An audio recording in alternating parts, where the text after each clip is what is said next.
Hello, Uli. It's Caleb from New Zealand. How are you? I'm all right.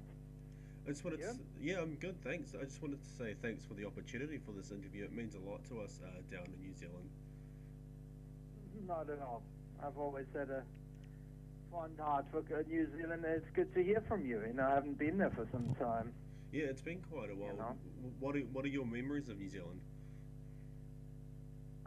quite a few. I mean, we came two times. First time was in 2008, and we kicked off our world tour in New Zealand, actually.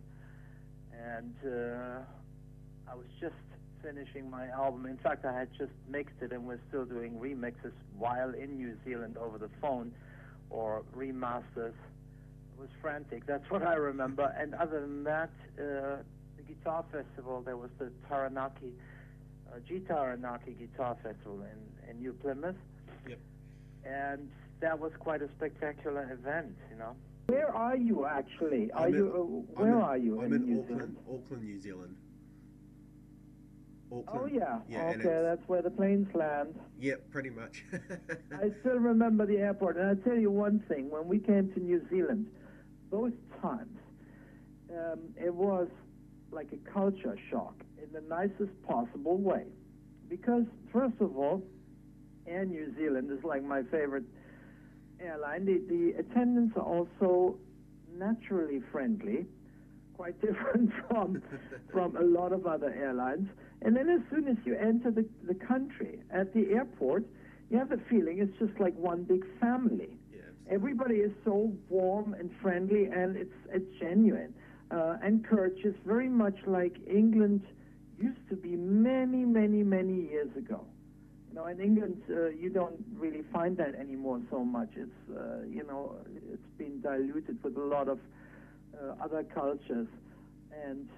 But New Zealand is quite a place, and I wasn't the only one. I mean, all the people in my band felt that. So that was really great, and the welcoming we got. And then at the G-Taranaki Festival, we did Sky Academy, and I went to all these primary schools and high schools, like Waitara, and I forgot their names now. And we did you know, Sky Academies for basically for the whole school. There was like 300, 400 people in the audience with their parents, and some of them came on stage and played. And I'll never forget, because it was quite unusual, and it was really nice. I really enjoyed that. And it is a shame that this festival did not continue. It only made it 2 seasons, and one of the main reasons was that, sadly, the founder and the mastermind was a friend of mine, Gary Sharp Young from England. He died prematurely before the second festival, and so I think that's why it doesn't carry on, because he was the kind of the drive of all this. Yeah, But absolutely. it was a great idea. What did you personally take from that experience from G Taranaki? So quite a few things. First of all, I had been connected with New Zealand, which is a magical place, of course, and I had never been to New Zealand, and I love traveling. I love meeting new cultures, and New Zealand was certainly a new culture. It was very interesting, and then with some of the Maori spirit in the background, which is waning, but for me, these things are very interesting. So that's what I got from that, meeting an awful lot of nice people who were who were musically enthusiastic, and it was very welcoming. So, yeah, I got that both times round when we came, and those are really good memories. And I hope that one day will make it to New Zealand again. I think the hardest part about this interview was actually introducing a man of such great integrity, one who has been a very important figure in the heavy rock world, widely known for celebrating a career spanning over 4 decades, beginning in the long ode with, of course, the early Scorpions era, followed by Electric Sun and a successful solo stint. You are a legendary guitar icon, and how does that make you feel when you hear such things like that? What do you want me to say to that? The truth is, over the years, I did get used to it because in the beginning, the first time they called me legend, I think was way early, and I thought, what's this all about? I'm not even dead yet. And that was like in the 80s, because I guess I was a reclusive figure for some time, and then I just wasn't there, So some people thought I'd gone away or died or whatever. And then the word crept in more and more, and then by the end I kind of got used to it because you hear it so often. And yeah, I mean, that's it, But I guess it is what it is, Nowadays, a lot of people are called legends who are not dead, and some maybe deserve it, some don't. I don't know by myself. I certainly intend to go on for as long as I can, and we'll see. You have been going for 40 years now. That's incredible. And I got to tell you, Uli, I was really excited when we first started flirting with the idea of doing this interview. And like I said, you are a man of such importance. And without you, we might not have bands like Metallica, who Lars Ulrich often cited as a major influence. So how does that make you feel now that it's 2013 and you have influenced such generations of musicians? I don't know if that's true. I was influential to some of the Metallica people, I guess. But, when you listen to the music, they do, there's very little Uli in it, really. Yeah. And so it just makes me wonder, I guess that maybe they're over-romanticizing it a little. I don't know, But, yeah, my Serge Sharon track, I guess, particularly was kind of influential in metal circles, So. Yeah, on that same note, with your Sky Academy seminars, you seem to be able to help the next generation of musicians develop and evolve. That must be truly quite rewarding. Especially considering it's a completely different world from when you first started, but when there weren't really guitar teachers like you have today. Yeah, absolutely right. It is a completely different world, and when we first started out, the electric guitar was relatively young. Particularly the electric guitar that we know today, the kind of guitar that's played in bands up and down the world. And there was an awful lot to be discovered, and there were no guitar teachers as such. At least I didn't know any. You could buy some books with chords of jazz guitar. There were classical guitar teachers, but rock music was still so young that everybody was just, all the players were just learning it themselves, I guess, And then this teaching thing it came much later, with when you started seeing the magazines analyzing the songs, and then more and more people started teaching, and then it became kind of a method or established, So that's that part of the equation. And the other part is, yes, to me, it means an awful lot. The Sky Academy, it's one of the most important things in my life. I do love the teaching, and I love meeting with like-minded musicians or even non-musicians, people who love music, and to teach or pass on that which really helped me in the past and the things that I figured out, you know. So. And, you know, going on that kind of similar note, for those that may not be so familiar with your background history before you became well known, obviously with the Scorpions, right back to when you first started playing guitar on Hope Street, knowing the old folk on Hope Street, what was some of your first musical memories that gave you inspiration and directive? Well, in the beginning, the first band that really had a huge influence on me was the Beatles. And that was, you know, because when the Beatles were in their heyday, I was just growing up and I wasn't even 10 years old yet. But I took in that music and it really had a huge influence on me before I even started to play the guitar. You know, I did play, you know, a little bit of flute, and then I learned that I studied the classical trumpet, and then later on the bass, and then I started the guitar. But in the beginning, yes, it was definitely the Beatles. And then once I switched to the electric guitar, I was exposed to a whole bunch of other influences, you know. There was the blues. There was a period when I was really into playing the blues, Johnny Winter, and several of them. Then there was Jimi Hendrix, Eric Clapton, and those were my formative years on the electric guitar. And at the same time, I was also getting very inspired by classical music. You know, I listened to violin concertos, piano concertos.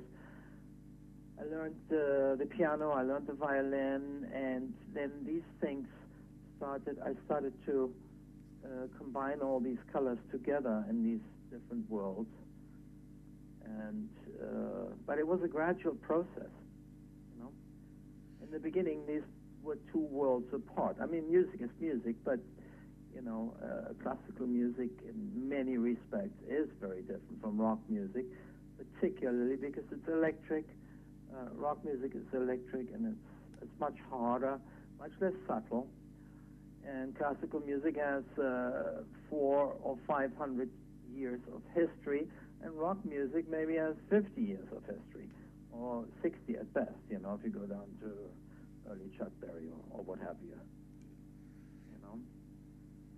Now, it is quite obvious that you are well established for being that guitar icon from the widely admired Scorpions, and now you are embarking on a 40th anniversary celebration of the time when you joined the band with a North American tour. Is this something you've been planning for a while?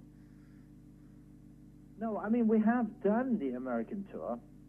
It's finished. I mean, we played there for 1.5 months, January, February, ending in March. And we're now taking this to Europe. I mean, next month, we're doing several shows in Holland, Germany, Belgium, a tour of Greece. And later on, we're doing a week of Spain and France and others. So it's, yes, this is the main subject for this year. My 40th anniversary with the Scorpions, and basically revisiting those days and performing a set of my favorites from the time when I was there, which was for me a very important time. And there are still plenty of people who relate to that music, which doesn't get played so often. So we had pretty much full houses in America with it, and it was very, very successful. And hopefully it'll be the same in Europe. And from what I do actually know about that, it was almost like you were kind of playing double shows every night because you were playing some solo material as well. Well, it was, that's true, but we were mainly playing Scorpions material because I was with the band for 5 albums, and there's an awful lot of material, and I wrote a lot of material myself for the Scorpions. So there was a lot to choose from, and we were rotating the songs, so quite a few of them made an appearance only rarely, and then other ones were played, and it was interesting not to have to play the same program. And yes, we did include a few other pieces as well, but I have to say that the main thing was the Scorpions. And we played long concerts because sometimes there were many encores, and there's a lot of improvisation on stage with some of these songs. So there were some shows that were like 3 hours long, Wow. Now, I have hardly ever less than 2.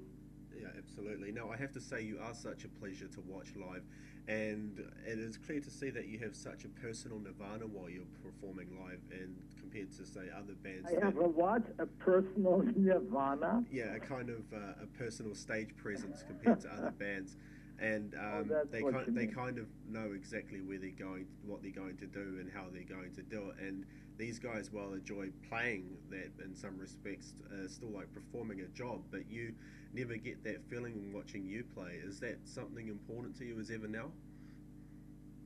Well, it's extremely important that the music and my approach to the music stays completely fresh for every concert.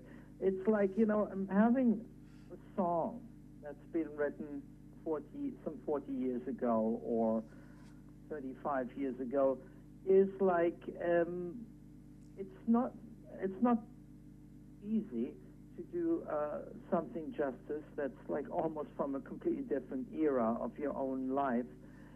I mean, some of the stuff I wrote when I was 19, and to relate to it in the same way and doing it justice in the same way that many years later, when one is basically a different person, is not so easy. It's almost like a song is kind of like, you could compare it to some vintage wine that's in a bottle, and it's this wine was harvested in 1973. Okay, you open that bottle, and you have to make sure that this wine, or whatever it is, or something out of the fridge, out of your freezer, you unfreeze it, you put it on the table, it has to come to life. It has to become a breathing entity which has the power to move people. Otherwise, it's just a ghost, or it's just something without nourishment. But you can only do that when you find a way to reignite the sparks, And I find that so fascinating with some of the classical pieces that have been written 300 years ago, how some of them, not all of them, but some of them have the power to be almost like eternally fresh. When as soon as somebody opens the score, plays it on the piano, and the magic pours into the atmosphere and goes right into the listener, and it touches people when it's well done. I'm trying to do the same with our stuff. It's not as old, but it's old by a lot of people's standards, and it's interesting for me to reconnect and to make that music catch on fire again and be relevant and be vibrant. And there are some ways to increase that kind of sensation, and there are also ways to make sure that you're killing a song, And I'm always trying to increase that. And the way I'm doing it is by, first of all, not over-rehearsing the music. In fact, we're usually under-rehearsed, which we used to be even in the Scorpions. So each time you're taking chances and also giving the songs enough space to be slightly different every night, so that they are somewhat unpredictable, just enough to keep the excitement going, And there's nothing contrived about that. It's just I like to have certain parts of the song slightly improvised and have them with the flow of the moment. So one day it might be slightly faster, sometimes a little bit more slower, sometimes a little bit more busy, sometimes a little bit more pensive, depending on what it feels like in the day, and also the choice of notes may be different in the guitar solos.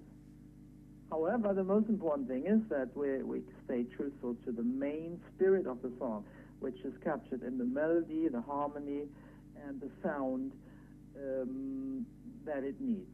As long as you have these things there, then you can take a lot of liberties, and people will still be able to enjoy that song. You know?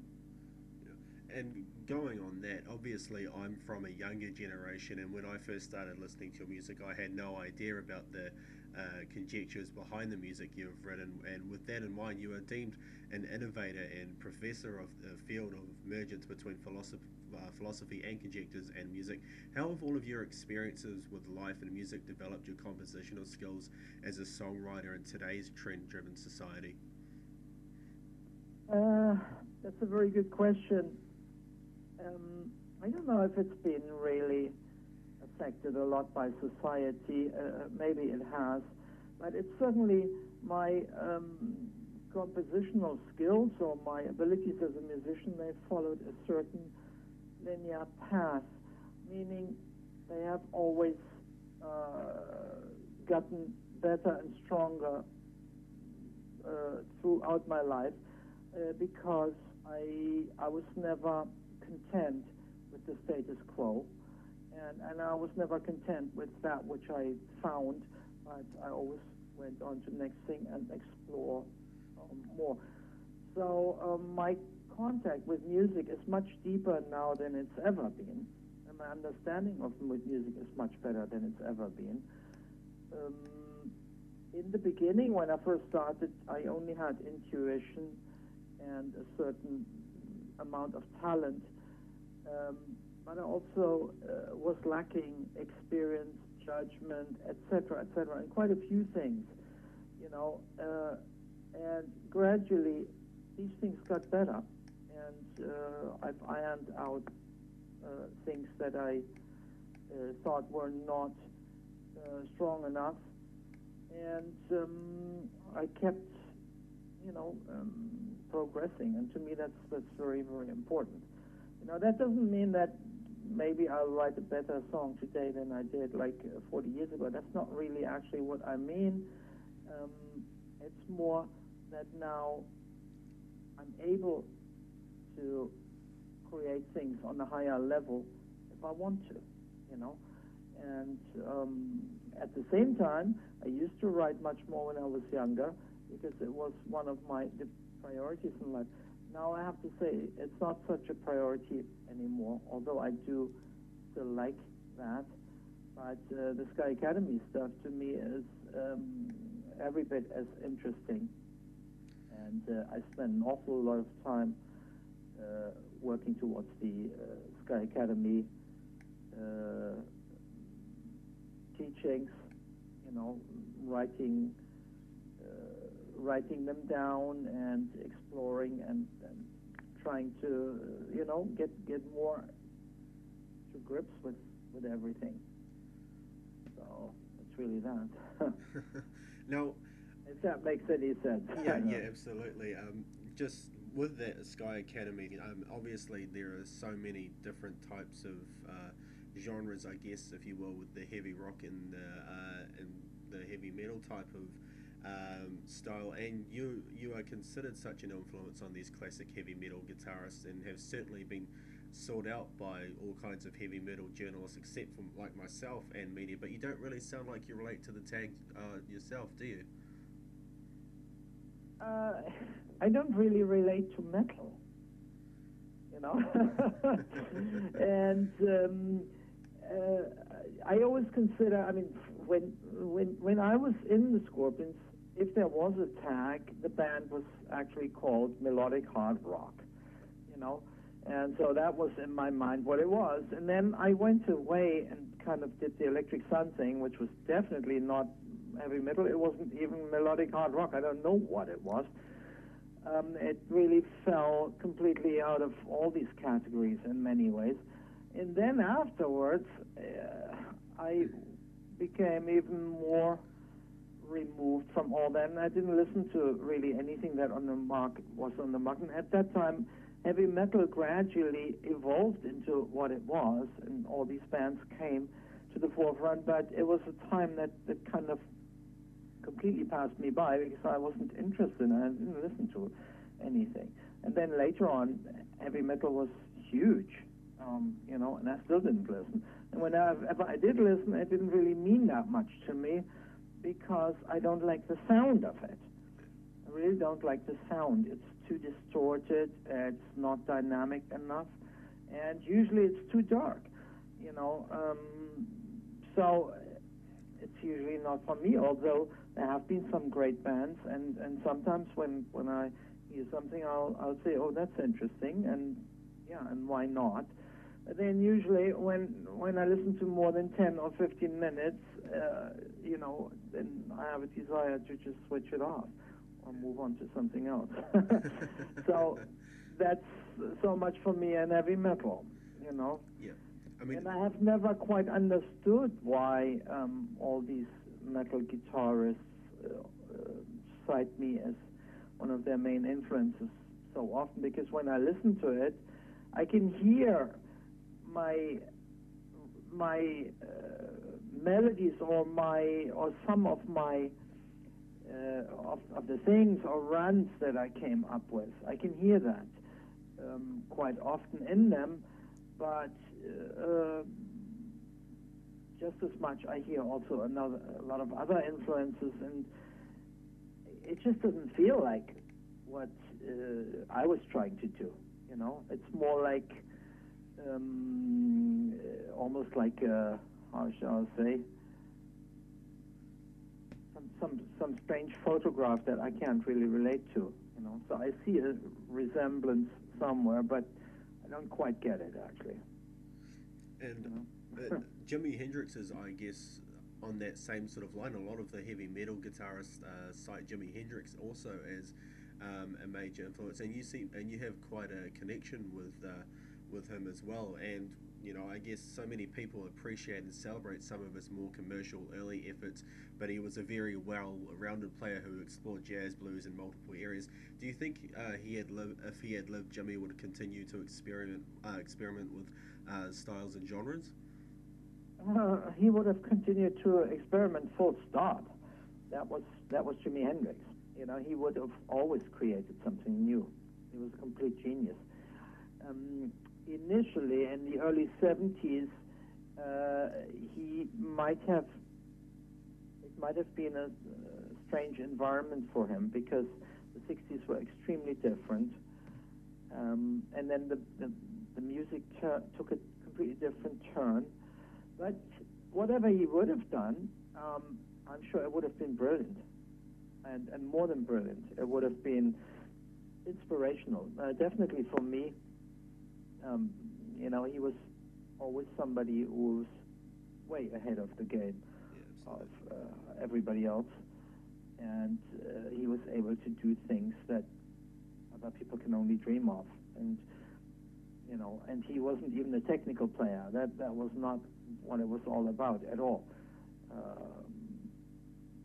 Although at the time when it was his time, yes, there were no other players even like him. But afterwards, the technical aspects came more to the forefront, and that was not something that figured in his music. He was a painter of the earth and of the heavens. He was like a painter. He was a great artist. He wasn't a guitar player. He was way beyond being a guitar player. Most guitar players are guitar players. Most musicians are musicians. Hendrix was way more than a musician. He was a great artist. That's very rare. I hope so. It would be good to have you down here again. And you also did another kind of festival. I think it was in 2010. You did the NAMM festival where you revealed the Dean Sky guitar. What is it about that guitar that you like most?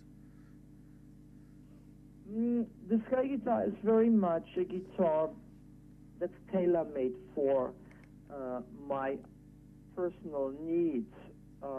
It's a guitar that has a much greater range than any other guitar on the market, meaning you can play higher notes with a full sound. It enables me to play classical pieces of music, say a violin concerto by Vivaldi, say, at the original pitch without tuning, without jeopardizing the structure of the music, you know. Because normally on normal guitar, you would have to play that violin part an octave lower down, and it wouldn't sound right. In fact, it would sound very wrong. And so that's one of the important things about the Sky guitar. But other than that, it's really tailor-made. For me, it just enables me to do what I want to do on stage and in the studio. And does having things like that being tailor-made for you inspire you to create new music as well? Well, you know, I wrote a Sky concerto, which was written for the Sky guitar, and a lot of my leads, my solo parts from Sky of Avalon, which is the project that I was working on some years ago. A lot of those are really only playable on the Sky guitar, so it was a two-way kind of thing, you know. I need the Sky guitar to express those kind of things, and yeah, that's cool. Now that's the simple thing, and I've been playing it for 30 years now. And in fact, talking about anniversaries, I've just realized a month ago that it's also the anniversary of the Sky guitar. It's the 30th anniversary of the Sky guitar, because the first Sky guitar was built in 1983. Well, that's a long time ago. And speaking of those days, back in the early days when you were with the Scorpions, now you hear all these stories on the internet, that's pretty much everything you want to know that is on the net. Do you remember any anecdotes or funny moments while you were on tour with the band? Oh, of course, I remember a lot. But, you know, first of all, I can't really pick out one over the other, because I'm not really a great connoisseur of anecdotes. I have to get into the mood, you know, to tell an anecdote. And then, you know, if somebody said, oh, do you remember this and this? Yeah, then I could. You know, of all the years, there wasn't really like one story that stood out about the others. It was more an ongoing thing, and there were quite a few, you know. But I don't really want to pick one where I say, oh, that was particularly funny, because, you know, in order to see the funny side of it also, you need to have been there, you know. Yes. Then once you know all the characters, and then certain things are very, very funny, that to an outsider, they might not even see the funny side of it, you know. But we certainly had a really good time, and I did enjoy my time with the Scorpions very much. It was a great period of my life, and I'm glad that that I stayed with the band for 5 years, you know. And then afterwards, it was enough. I really wanted to go into a different direction, and I don't think I would have been very happy had I carried on doing the same thing over and over again. That's not me. Yeah, absolutely.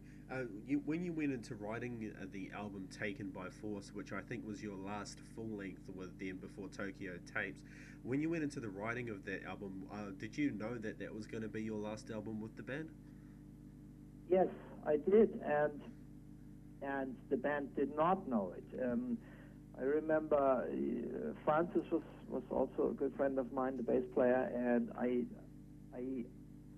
took him to the side, and I asked, look, it's really time for me to leave.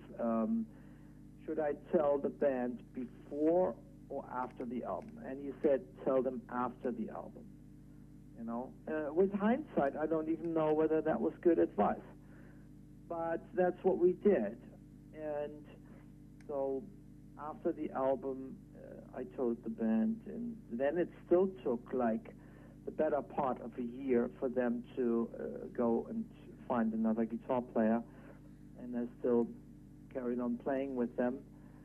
But during that album, I already kind of was disengaging because I had all these ideas to write these Electric Sun songs, and my mind was already in a different place, you know.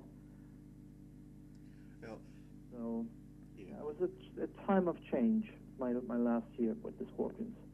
and also the Virgin Killer album is an underrated album, probably due to the original album cover and the controversies surrounding it. But I wanted to ask you a question which you're probably sick to death of by now. The title track is said to have been written by you while you were on tour with Kiss, and inspired some part of Paul Stanley in particular. Is it true you guys really weren't all that familiar with the band Kiss? When Kiss came on the scene, we didn't know anything about it, and this was their first European tour.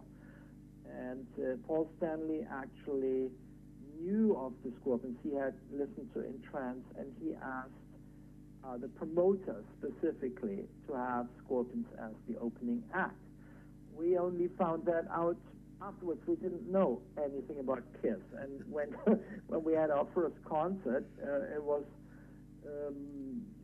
it was bizarre, you know, to see the band on stage spitting blood and doing all this, and I didn't know what to make of it, you know.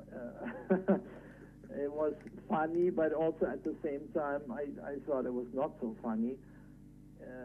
I just didn't know what to make of it. But it's true, afterwards in the dressing room, and after the tour, during a rehearsal, I had this riff, and I joked around, and I sang "'Cause He's a Virgin Killer" over my guitar riff, and it was Klaus or maybe Rudolph who said, "Do that again. That's a great line." And then I was stuck. Then I had to, and it was actually, I was kind of making fun of Kiss in a way with that idea, and because that idea would have never come into my mind normally. Not so much the music, but the sheer line, "'Cause he's a Virgin Killer." And then I realized it was a great line and a great a great riff. And then I was stuck, and then I had to write a lyric with a meaning, you know, that I wouldn't be blushing over. And it took me some time to find the right angle. And then once I found it, I thought, yes, that's it, and I was quite pleased with it afterwards. But yes, the album cover was absolutely atrocious. Shame on us. It was the idea of the record company and our guy, and we should have stopped it, but we didn't. And it's quite embarrassing, actually, you know, particularly when you have like a 14-year-old daughter yourself. But back then, you know, I don't know. I was certainly too young to have to be able to see all the implications of something like that, and yeah. No. So not exactly our brightest or proudest moment. But the album was probably the best one we did during the time when I was there, you know, closely followed by In Trance. I was going to ask you, what are you working on most recently now? I have written a new album. It's called Midnight Prayers, and I've written it last year. In fact, at the beginning of last year, and it's been lying around since then because I haven't managed to get into the studio and actually start recording it. But I I want to start recording it soon. I went through the material recently for the first time again after quite a long absence from it, and I'm really happy with it. I need to alter a few things, but it could be a really good album, and so what I can we have to gear up and make that happen. What can we expect musically from this new album of yours?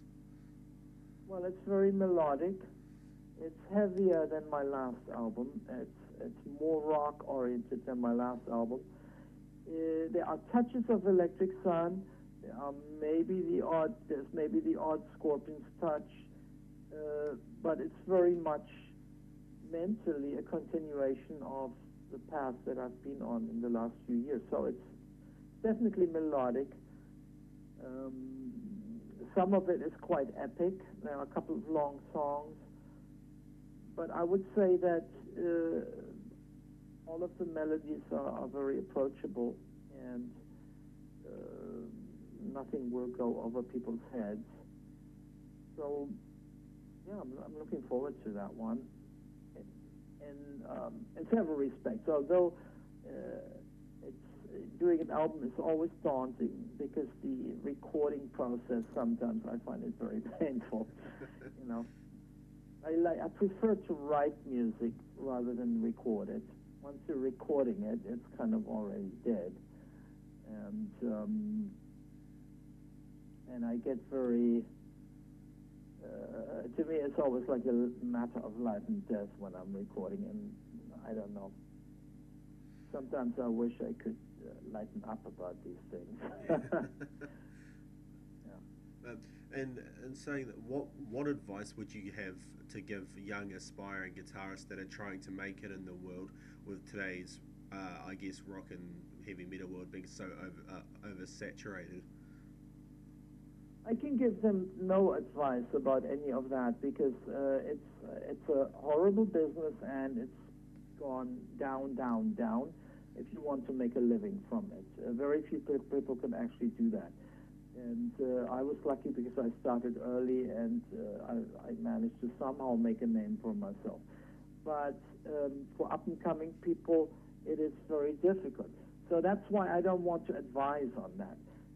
It's more important. And that shouldn't deter anybody, you know, because the times are always changing, and who knows, maybe tomorrow something new will happen, and it always depends. You know, it's important to be at the right time doing the right thing, and that's important. Some people have a feeling for that, or like a compass for that, and some people don't. You know, some people always seem to do the wrong thing at the wrong time, or the right thing at the wrong time, and vice versa. Yeah, I've sometimes done the right thing at the wrong time, or the wrong thing at the right time. Sometimes I was just right on the money with my timing, but sometimes I was either too late or too way ahead with certain things. So timing is very important for young people. But above all, it should be for all the wrong reasons and not the right, it should be rubbish what I'm saying. It should be for all the right reasons and not the wrong reasons. And that means that don't go into music for a living if you want to become rich and famous. You know, don't do what's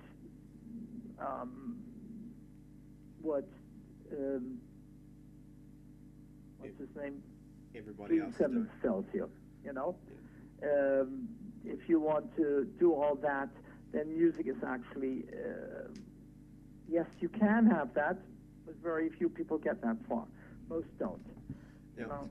No, if you feel like you're 100% in love with music, and if this is your vocation, if you feel this is your destiny, then you go for it.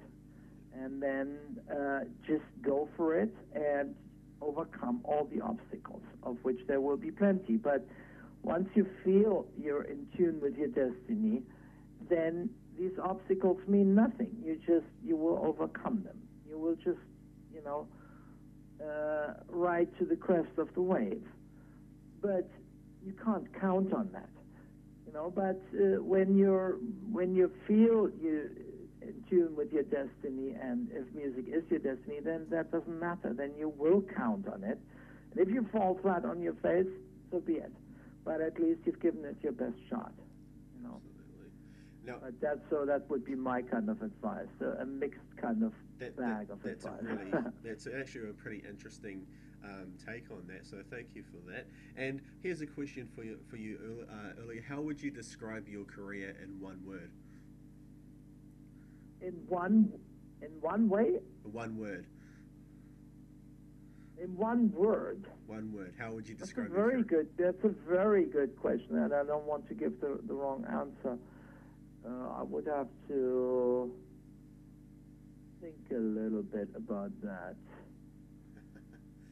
My career. Wow. What is a career? Yeah. No, I would have to think about it, what the right word would be to describe it. That's cool. I can't. Can you? No, neither can I. In fact, I probably Incredible. can, but I would have to really think about it. I don't want to give the wrong answer, because I know there is a right answer to that question. There is always a right answer to every question. And sometimes it's right there in the room. Maybe it's already at the back of the mind, but right now I'm not so sure. That's cool. Yeah. And Do you have an answer? no, I don't Why either. do you ask me such a difficult question to start with? Inspiring would be mine for you. Inspiring. Well, this is very nice. I would certainly like my career to have been inspiring. Whether I have succeeded in that, I'm not sure. Definitely. It's inspiring to some people, but I also know that there's sometimes a tendency to go over people's heads with what I do, or to, keep doing new things when they're expecting the same things. So, Well, I don't know. But inspiring, I'd take that. I wouldn't be as presumptuous as to actually say that this is right. If it was right, it would be a huge compliment. each to their own, I guess. And because this is very much what I want it to be. I want it to be inspiring to others. Yes, I want it to give others who are talented and who make this part of their life. Yes, I want them to. I want to be able to help them get better. Just like because just like I was inspired by Jimi and lots of others, and I couldn't have done without that inspiration. So it's nice if I manage to pass on that torch somehow, or some torch, and help light some hidden fires, in people's imagination. And thank you so much for your time. It's been a great experience and pleasure for us. No, thank you. Thank you for thinking of me, and say hi to the guys in New Zealand. Well, absolutely. All right, you take care of yourself. you take care of yourself, mate, and we'll be in touch online very soon. All right. Bye-bye. Bye, Uli.